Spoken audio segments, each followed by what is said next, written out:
দান করলে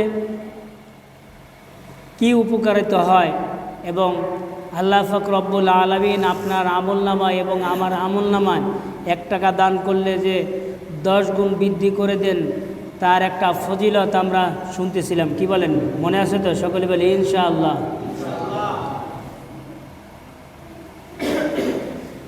হযরত আলী রাদিয়াল্লাহু তাআলা আনহু 10 দিরহাম নিয়ে বাজারে আসছিলেন। কত দিরহাম? কথা বলেন, কত দিরহাম? যাই হোক, এই কথাটা বলবো না, শেষের দিক দিয়ে বলতেছি, খালি এক কথাটা স্মরণ করে দিলাম। মনে আছে তো? বাজার করে নেওয়ার পরে বাড়িতে যখন চলে গেলেন, এখান থেকে তো শেষ হয়ে গেছিল নাকি? 100 দিরহাম উট বিক্রি করার পরে 100 দিরহাম তার লাভ হয়েছিল। কত দিরহাম? 100 দিরহাম তার লাভ হয়েছিল। এই 100 দিরহাম পাওয়ার পরে তিনি সাঙ্গা মার্কা বাজার করেছেন, হাইফাই বাজার করেছেন। সকলে বলে সুবহানাল্লাহ। হযরত আলী রাদিয়াল্লাহু তাআলা আনহু বাজার নিয়ে বাড়ির দিকে রওনা। বাড়ির পাশে এসে হযরত মা ফাতেমা খাতুনে জান্নাত রাদিয়াল্লাহু তাআলা আনহাকে সালাম দিয়ে বলতেছেন, ইয়া আহলাল বাইত, হে ফাতেমা, তুমি কি ঘরের ভিতরে আসো, আমি বাজার নিয়ে আসি। সকলে বলেন সুবহানাল্লাহ।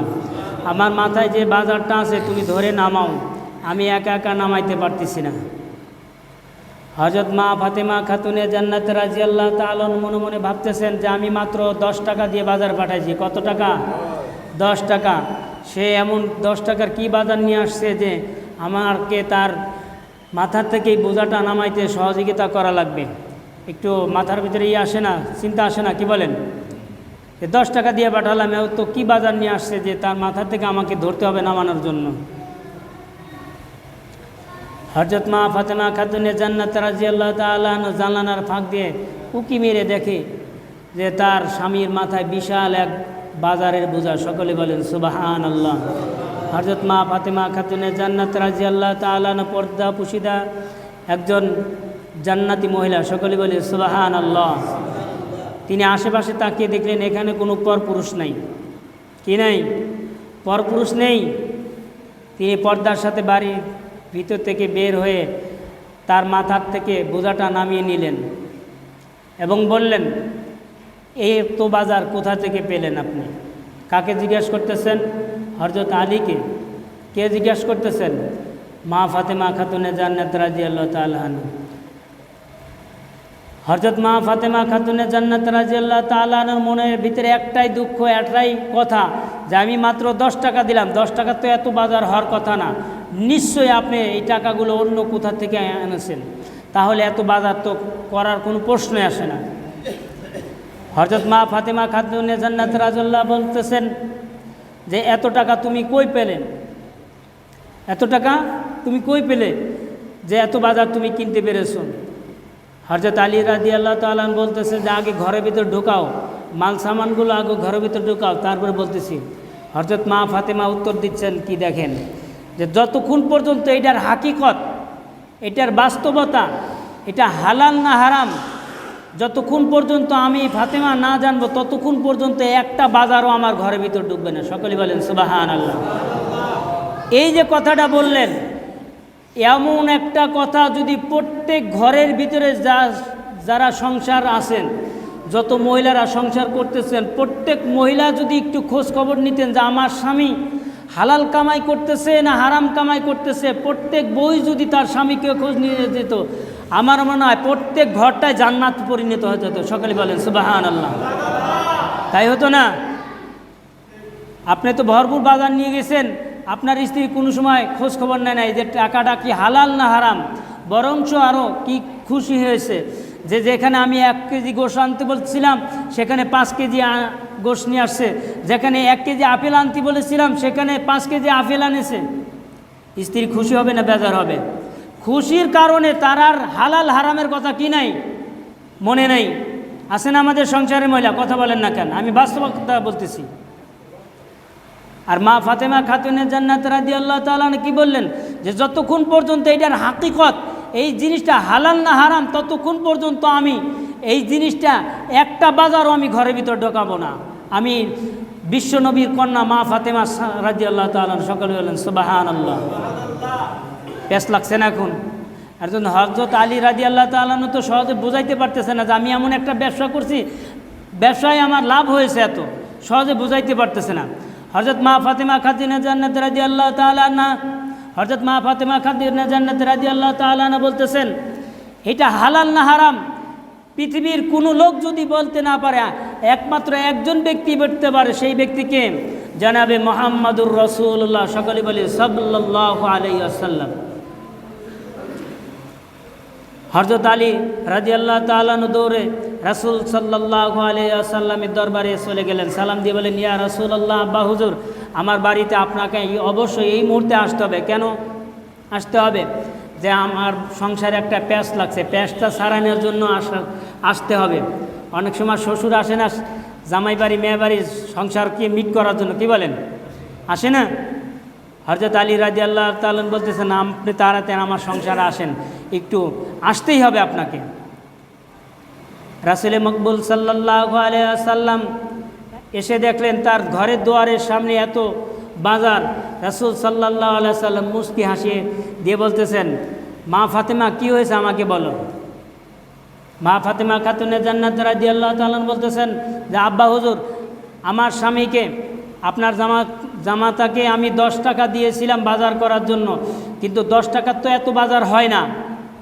আমি এটার হাকিকত জানতে চাই যে আমার স্বামী হারাম কামাই করেছে না হালাল কামাই করেছে। যদি আমার স্বামী যদি হালাল কামাই করে তাহলে এই বাজারটা, প্রত্যেক বাজারটায় আমি ঘরের ভিতর ঢুকাবো। আর যদি না কামাই করে, হারাম কামাই করে একটা বাজারও, খাওয়া তো দূরের কথা, আমার ঘরের ভিতর ঢুকাবো না।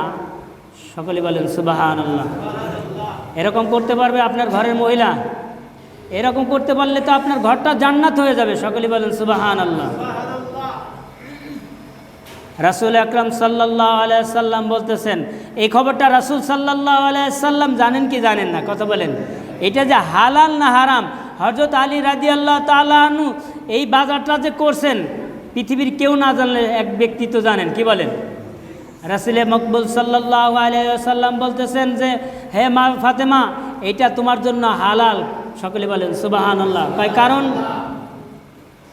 হযরত আলী রাদিয়াল্লাহু তাআলা আনহু বলতে লাগলেন, রাসূল সাল্লাল্লাহু আলাইহি ওয়াসাল্লাম আগ থেকে জানেন। তারপর রাসূল সাল্লাল্লাহু আলাইহি ওয়াসাল্লাম হযরত আলীকে জিজ্ঞাসা করলেন যে, তুমি এত টাকা কই পেলে? তা হযরত আলী রাদিয়াল্লাহু তাআলা বললেন যে, ইয়া রাসূলুল্লাহ, আমি 10 টাকা নিয়ে বাজারে গিয়েছিলাম, সমস্ত টাকায় কি করছি, এক এক করে ভিক্ষুককে আমি দান করে দিয়েছি, আমার হাতে আর কোনো টাকা নাই, বাজার করার মতো টাকা নাই। এক লোক এসে বলতেছে যে, এই উটটা আমি বিক্রি করবো, আমাকে সে একটা দাম দর দিয়ে দিল, আমি নিলাম, নেওয়ার পরে সে যে দাম ধরে দিয়েছিল তার চেয়ে আমি বেশি দামে বিক্রি করেছি। জনাবে মুহাম্মদুর রাসূলুল্লাহ সাল্লাল্লাহু আলাইহি ওয়াসাল্লাম মুস্কি হাসিতে বলতেছেন, হে আলী, তুমি কি জানো যে যেই ব্যক্তিটা উট বিক্রি করেছে এই লোকটাকে? হযরত আলী রাদিয়াল্লাহু তাআলা আনহু জবাব দিতেন যে, দেখেন, ইয়া রাসূলুল্লাহ, ইয়া হাবিবাল্লাহ, আমি এই লোকটা, এত সুন্দর একজন লোক, এত সুন্দর একজন লোক, এই লোকটাকে আমি এমন একজন লোক, এবং কি এমন সুরতের একজন লোকও মক্কার জমিনে, মদিনার জমিনে আমি কোথাও কোনো সময় দেখি নাই। সকলে বলেন সুবহানাল্লাহ। রাসূল মকবুল সাল্লাল্লাহু আলাইহি ওয়াসাল্লাম বলতেছেন যে, হ্যাঁ আলী, এই লোকটা আসলে একজন লোক ছিল না, এই লোকটা একজন ছিল ফেরেশতা। সকলে বলেন সুবহানাল্লাহ। এই লোকটা ছিল কি? একজন ফেরেশতা, জান্নাত হযরত জিবরাইল আলাইহিস সালাতু ওয়াস সালাম। সকলে বলেন সুবহানাল্লাহ।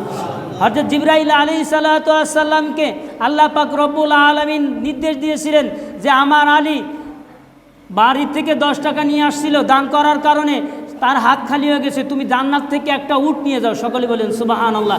এই উটটা একটা দাম ধরে দিয়ে দিবে, দাম দিয়েও যখন তাকে দিয়ে দিবে, সে বেশি দামে বিক্রি করবে, তার জন্য এটা হালাল হয়ে যাবে। হযরত আলী রাদিয়াল্লাহু তাআলা আনহু এই লোককে কোনো সময় মক্কার জমিনে, মদিনার জমিনে দেখে নাই। রাসূল সাল্লাল্লাহু আলাইহি সাল্লাম বলতেছেন যে, হে আলী, এই লোকটা ছিল হযরত জিবরাইল আলাইহিস সালাতু ওয়াস সালাম, মানব রূপে ফেরেশতা মানব রূপে এসে তোমাকে কি করছে? উট তোমাকে বিক্রি করেছে। যেই ব্যক্তিটা উট কিনেছে সেই ব্যক্তি একজন দুনিয়ার একজন সাধারণ লোক না, সেই ব্যক্তি একজন ফেরেশতা। সকলে বলেন সুবহানাল্লাহ। সেই ব্যক্তিকে হযরত মিকাইল আলাইহিস সালাতু ওয়াস সালাম। সকলে বলেন সুবহানাল্লাহ। হে আলী, তোমার কাছ থেকে যেই ব্যক্তি উট কিনেছে সেই ব্যক্তিকে হযরত মিকাইল আলাইহিস সালাতু ওয়াস সালাম। সেই ব্যক্তি তোমার কাছ থেকে উট কিনে এনেছে বেশি দামে। সকলে বলেন সুবহানাল্লাহ। হে মা ফাতেমা খাতুনে জান্নাত রাদিয়াল্লাহু তাআলা আনহা, তোমাকে আমি এখন বাস্তব কথাটা বলি। তোমার স্বামী হযরত আলী রাদিয়াল্লাহু তাআলা আনহু 10 টাকা নিয়ে বাজারে গিয়েছিলেন। এক টাকা করে যখন সে সমস্ত টাকা বিলে দিল, হাদিয়া দিয়ে দিল, অর্থাৎ ফকির মিসকিনকে দিয়ে দিল তার হাত খালি। এই যে দান করার যে ফজিলত, 1 টাকা কয় টাকা? সকলে বলেন 70 টাকা। এখানে হযরত আলী রাদিয়াল্লাহু তাআলা আনহু কত টাকা পেলে? 1 টাকা 10 টাকা। 1 টাকা কয় টাকা পেয়েছে? কথা বলেন। 10 টাকা পেয়েছে। 10 টাকায় 100 টাকা পেয়েছে। 10 টাকা কত টাকা পেয়েছে? তাহলে 1 দিয়ে 10 গুণ দিলে কত হয়? 100 হয় না? হযরত আলী রাদিয়াল্লাহু তাআলা আনহুর আল্লাহ পাক রব্বুল আলামিন ঠিক এমনিভাবে তার প্রতিদান দিলেন। সকলে বলেন সুবহানাল্লাহ। আমি যে কথাটা বলতেছিলাম যে আমরা দান করতে কিন্তু অক্ষম। দান করতে কি আল্লাহ পাক রব্বুল আলামিন সূরা বাকারার মধ্যে বলেন, অমিম্মা রাযাকনাহুম ইউনফিকুন, আমি তোমাদেরকে যা দিয়েছি তা থেকে দান করো। আমি আল্লাহ পাক রব্বুল আলামিন তোমাদেরকে দানের হাতকে বাড়িয়ে দেবো। সকলেই বলেন সুবহানাল্লাহ। 1 টাকা দান করলে 70 যদি সওয়াব হয়ে থাকে, এই কথা যদি মনে প্রাণে যদি বিশ্বাস করতে থাকেন, এই রোজার মাসে 1 টাকা দান করলে 70 টাকার সওয়াব। সকলেই বলেন সুবহানাল্লাহ। সেই জন্য আলেম উলামা মত দিয়েছেন যে সাদকাতুল ফিতর, সদকা এবং আপনার যাকাত, এই দুটা রোজার মাসে দিতে হয়। কি কারণে? 1 টাকা দান করলে বেশি সওয়াব হয়, যার কারণে এই রোজার মাসেই আপনার কি দিতে বলেছেন। সকলে বলেন সুবহানাল্লাহ। যেমন আমাদের এখন আলোচনা করি যে সদকা এবং সদকাতুল ফিতর অর্থাৎ এবং যাকাত কে ব্যক্তি পাবে এবং কোন ব্যক্তি দিতে হবে তাকে। কোনো ব্যক্তি যদি 52.5 তোলা রূপা হয়, অর্থাৎ 52.5 ভরি রূপার যদি কোনো ব্যক্তি মালিক হয়ে থাকে, কত ভরি? 52.5 ভরির যদি কোনো ব্যক্তি মালিক হয়ে থাকে, তার উপর যাকাত ফরজ। তার উপর কি? যাকাত ফরজ। এবং কোনো ব্যক্তির যদি 7.5 তোলা স্বর্ণ, অর্থাৎ 7.5 তোলা বলতে 7.5 ভরি বোঝানো হয়েছে। 7.5 ভরি যদি স্বর্ণ থাকে কোনো ব্যক্তির, তাহলে ওই ব্যক্তির কি যাকাত ফরজ হয়ে গেছে। এখন মনে করেন যে আমার তো এত সম্পদ, এত স্বর্ণ বা এত রূপা নাই, আমার উপর কি যাকাত কতটুক ফরজ হয়েছে? আপনি বসত বাড়ির উপরে কোনো সময় কি আসে না? যাকাত ফরজ আসে না। একটা কথা মনে রাখবেন, আপনার 5 তলা একটা বিল্ডিং আছে। কত তলা? 5 তলা একটা বিল্ডিং আছে। এই বিল্ডিংয়ের মালিক যদি আপনি হয়ে থাকেন, এটা কি আসবে না? আপনার উপর যাকাত আসবে না। হ্যাঁ, কখন যাকাত আসবে? এই বিল্ডিং থেকে যত আপনি ভাড়া পেয়েছেন, কথাটা বুঝতে পারছেন? যত ভাড়া পেয়েছেন, এই ভাড়া আপনি গচ্ছিত টাকা হয়ে গেছে, হওয়ার পরে যদি যাকাত নিসাব পরিমাণ যদি টাকা যদি আপনার হয়ে থাকে, তাহলে আপনার উপর যাকাত ফরজ। কিন্তু বিল্ডিং দেখে কোনো সময় কি হয় না? যাকাত ফরজ আসবে না। এই যে রিজাউলদের এই বিল্ডিং, এটা কোনো ভাড়া দেয় না। ওরা মনে করেন এই বাড়িতে একজন লোক বসবাস করে, বাদ বাকি সব ফাঁকা। এখন তার উপর কি যাকাত ফরজ আসবে? যাকাত ফরজ আসবে না। কারণ যদিও এই বিল্ডিংটা 2 কোটি টাকা দিয়েও যদি বানিয়ে থাকে, তার উপর কি আসবে না? যাকাত আসবে না। তখনই যাকাত আসবে কখন? যখন এই থেকে সে ভাড়া পাবে, ভাড়া গচ্ছিত টাকার উপর যখন যাকাত নিসাব আসবে, তখনই তার উপর কী হয়ে যাবে? যাকাত ফরজ হয়ে যাবে। এখন আসেন জমি জমা। আপনার জমি জমা আছে অনেক, জমি জমার উপরে কি আসে না? যাকাত ফরজ আসে না। জমি জমার থেকে যে ফসলটা আসছে, এই ফসলের উপরে 40 মণে যদি ধান হয়ে থাকে, যদি আপনার বৃষ্টির মাধ্যমে যদি পেয়ে থাকেন, বৃষ্টি মানে বৃষ্টি পানি, এই পানির মাধ্যমে যদি আপনি ধান যদি ফলন করে থাকেন, তাহলে আপনার জমির উসুর দিতে হয়। কি দিতে হয়? উসুর, যেটাকে বলা হয়। এই উসুর 40 মণে 1 মণ ধান দিতে হবে। কত মণ? আমাদের সমাজে কিন্তু অনেক লোক আছে জমি থেকে ধান আদায় করে, মনকে মন টনকে টন, কিন্তু সে কিন্তু জমির যাকাত দিচ্ছে না। কি বলেন? আপনার যদি এই জমি থেকে যদি জাকাত যদি না দেন, আপনার সমস্ত ধানটা আপনার জন্য হারাম হয়ে যাবে। আপনার এই জমির কি দিতে হবে? উসুর দিতে হবে। 40 মণে 1 মণ আপনার ধান উসুর দিতে হবে, অর্থাৎ বিলিয়ে দিতে হবে, জাকাত দিতে হবে। যদি জাকাত দিয়ে দেন তাহলে আপনার পুরা 40 মণ আপনার জন্য হালাল হয়ে যাবে। সকলেই বলেন সুবহানাল্লাহ। যদি আপনি এত কিছু করার পরেও যদি আপনি জাকাত না দেন, ফিতরা না দেন, ফিতরা কার জন্যে ফরজ? ফিতরা হচ্ছে আপনার সন্তানের উপর যে বালা মুসিবত আছে, আল্লাহ পাক রব্বুল আলামিন এই ফিতরাটা দান করলে বালা মুসিবতটা কেটে দেন। সকলে বলেন সুবহানাল্লাহ। ফিতরা হচ্ছে এবার আদায় করা হচ্ছে 110 টাকা। কত টাকা? 110 টাকা। প্রত্যেক মাথা প্রতি 110 টাকা দিয়ে দিবেন। কাকে দিবেন আমি এই কথাটা আমি বলে দিচ্ছি। আল্লাহর হাবিব সাল্লাল্লাহু আলাইহি ওয়াসাল্লাম, 5টা মিনিট একটু সময় বেশি নেব, 5 মিনিটের ভিতরে শেষ করে দেবো ইনশাল্লাহ। আল্লাহর হাবিব সাল্লাল্লাহু আলাইহি ওয়াসাল্লাম বলতেছেন, তোমরা ওই ব্যক্তিকে কি করো? দান করো। যেই ব্যক্তি তোমাদের সমাজে দেখা যাচ্ছে অনেক ধনী, কিন্তু এই ব্যক্তির খোঁজ খবর নেওয়া গেলে দেখা যাবে যে তার ঘরে কি নাই? চাউল পর্যন্ত নাই, রান্না করে খাওয়ার মতো কোনো উপযুক্ত নাই, কিন্তু ঘর আছে বিশাল একখান।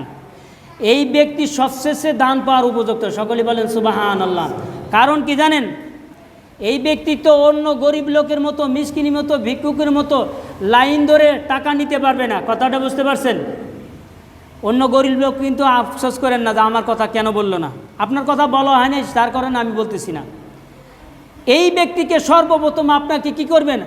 ওই ব্যক্তিকে আপনি আগে খোঁজ খবর নিয়ে ওই ব্যক্তিকে আগে দান করবেন, যে আসলে এই লোকটা কত অসহায় আছে, সেই ব্যক্তিকে আগে দান করবেন। কারণ এই ব্যক্তি না পারতেছে আপনার কাছে কিছু বলতে, না পারতেছে মনের ভিতরে সইতে, সেই জন্য নিজে খোঁজ খবর নিয়ে এই লোকটাকে আগে দান করবেন। গরিব লোকের দিবেন, তাকে খোঁজ খবর নিয়ে দিবেন। কারণ গরিব লোকের 10 জায়গায় হাত পাতলে এক জায়গায় সে পাবে। কথা বোঝেন? 10 জায়গায় হাত পাতলে সে এক জায়গায় পাবে। কিন্তু যেই ব্যক্তি অসহায়, বলতে পারতেছে না, সেই ব্যক্তি না খায়ে সারাদিন না খেয়ে থাকবে, উপোস থাকবে, তারপরও আপনার কাছে বলবে না, এই ব্যক্তি কি বেশি হকদার না? কথা বলেন, জোরে বলেন। এই ব্যক্তি সবচেয়ে বেশি হকদার, এই ব্যক্তিকে আগে দিবেন। আমি কিন্তু গরিব মানুষের বলতেছি না যে তাদের দিয়েন না, এই ব্যক্তিকে আগে দিবেন। ফিতরের টাকা কি করবেন? সদকাতুল ফিতরের টাকা তাকে আগে দিবেন, জাকাতের টাকা তাকে আগে দিবেন। আমরা তো মনে মনে ভাবি যে এই লোকটা তো অনেক স্বাচ্ছন্দ্য অবস্থা আছে, তার ফ্যামিলিগতভাবে খুব ভালো আছে, বিল্ডিং আছে। আর ভাই, বিল্ডিং থাকলেই কি মনের ভিতরে বিল্ডিং আছে নাকি? কথা বলেন। মনের ভিতর তার বিল্ডিং নাই, তার মনের ভিতরে ধাউ ধাউ করে আগুন জ্বলতেছে, যেই আগুন আল্লাহ পাক রব্বুল আলামিন ছাড়া কেউ দেখতে পারতেছে না। যার কারণে সেই লোকটা, কারণ কি, এই লোকটার তো হাত পাতার অভ্যাস নাই। কি নাই? হাত পাতার অভ্যাস তো নাই। সেই লোকটাই আল্লাহ পাক রব্বুল আলামিন তার জনাবে মুহাম্মদুর রাসূলুল্লাহ সাল্লাল্লাহু আলাইহি সাল্লাম বলতেছেন, ওই ব্যক্তিকেই আগে দান করো, ওই ব্যক্তিকেই আগে দান করো। আপনি সমস্ত কিছু মালের নিসাব আছেন, যদি দান না করেন, মিস্টার কারুনের কথা তো মনে আছে। কিসের কথা? কারুনের কথা তো মনে আছে। কারুনে আল্লাহ পাক রব্বুল আলামিন তাকে এমন ধন সম্পত্তি দিয়েছিলেন যে তাকে 60টা উট লাগতো তার সিন্ধুকের চাবি বহন করতে। এই কারুন যতবার ধনী ছিল, বিশ্বের ভিতরে বর্তমানে এত বড় ধনী এক পর্যন্ত হয় নাই, এত টাকা পয়সার মালিক ছিল। তার ঘুম হয়েছিল না। হযরত মূসা আলাইহিস সালাতু ওয়াস সালাম শুধু বলেছিল যে, হ্যাঁ আমার ভাই, আল্লাহর পথে তুমি কি করো? জাকাত দাও। এই কারুন তখন বলেছিল যে, মূসা তুমি আমার ভাই, গরিব মানুষ, আমার সম্পত্তি দিয়ে তোমার লোভ লালস হয়, যার কারণে আমার সম্পত্তি দিয়ে তুমি বড়লোক হওয়ার চেষ্টা করতেছো। হযরত মূসা আলাইহিস সালাতু ওয়াস সালাম বলেছিলেন যে, না ভাই, তুমি যদি এটা আল্লাহর রাস্তায় যদি দান না করো, তখন তোমার এই সমস্ত মালামাল আল্লাহ পাক রব্বুল আলামিন বিরাস করে নেবে, তখন তুমি 1 টাকাও কি করতে পারবে না? খরচ করতে পারবে না। তারপরেও হযরত মূসা আলাইহিস সালাতু ওয়াস সালামের এত বয়ান করার কারণে, এত ওয়াজ করার কারণে, এত হিকমত দেওয়ার কারণেও এই মিস্টার কারুন 1 টাকা দান করেছিল। 1 টাকা যেদিন দান করেছে সেদিন থেকে এই মিস্টার কারুনের আর ঘুম হয় না। দেখেন, এত সম্পত্তির মালিক হওয়ার পরেও 1 টাকা দান করেছে। কারুন মানে কি? কারুন মানে কিপন। তাকে তখন থেকেই কৃপণ উপাধির নাম দেওয়া হয়, যে কারণ 1 টাকা দান করেছিল, যার কারণে সে তার জিন্দিগিতে আর ঘুমায় নাই জাকাত না দেওয়ার কারণে। তা যাই হোক,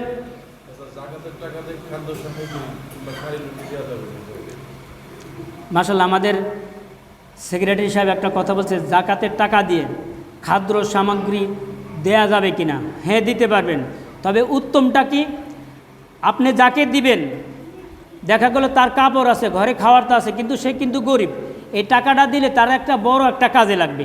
টাকা দেওয়াই ভালো না একটা শাড়ি কিনে দেওয়া ভালো বলেন? আর আমাদের সমাজে একটা প্রচলন আছে, সাইনবোর্ড লিখে রাখে দোকানের ভিতরে, এখানে জাকাতের শাড়ি পাওয়া যায়, জাকাতের লুঙ্গি পাওয়া যায়, জাকাতের টুপি পাওয়া যায়, জাকাতের চাউল পাওয়া যায়। জাকাতের চাউল লুঙ্গি কেন সাইনবোর্ড টানানো হবে? তাহলে বোঝা গেল যে এটা হচ্ছে সর্বনিম্ন মানের জিনিস, মূল্য, কি বলেন? তা না হলে কেন রেখে রাখবে দোকানদার যে এখানে জাকাতের লুঙ্গি পাওয়া যায়? একটা লুঙ্গি কিনে দিয়েছে 150 টাকা দিয়ে, নাম হচ্ছে কি জাকাতের লুঙ্গি। বাড়ি আনার পরে আদা দেওয়ার পরে গাদা হয়ে যায় লুঙ্গি, কি বলেন? সেই জন্য যেই ব্যক্তিকে টাকাটা দিবেন বা মাল দিবেন, মাল না দিয়ে খাওয়ার তা না দিয়ে তাকে টাকা দিয়ে দিবেন, সবচেয়ে উত্তম হবে।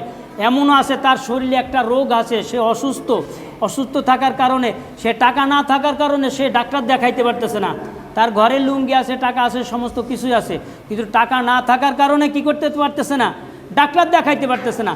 আপনি তাকে 5,000 টাকা তাকে জাকাত দিয়ে দিলেন, এই লোকটা কি করবে? ডাক্তার দেখাবে, ওষুধ খাবে, আপনার জন্য দোয়া করবে। এই চাউল 1 কেজি পচা চাউল না দিয়ে, 2টা লুঙ্গি না দিয়ে, একটা কাপড় না দিয়ে যদি আপনি জাকাতে 5,000 বা 2,000 টাকা দিয়ে দেন, এইটাই উত্তম নাকি ওইটাই উত্তম, সেটা আপনি ভালো বুঝবেন তখন, কি বলেন? কথা ক্লিয়ার, বুঝতে পারছেন তো? যাই হোক, আল্লাহ পাক রব্বুল আলামিন আমাদেরকে সঠিক বুঝার তৌফিক দান করে, সকলে বলে আমিন। ওয়া আখিরু দাওয়ানা আলহামদুলিল্লাহি রাব্বিল আলামিন।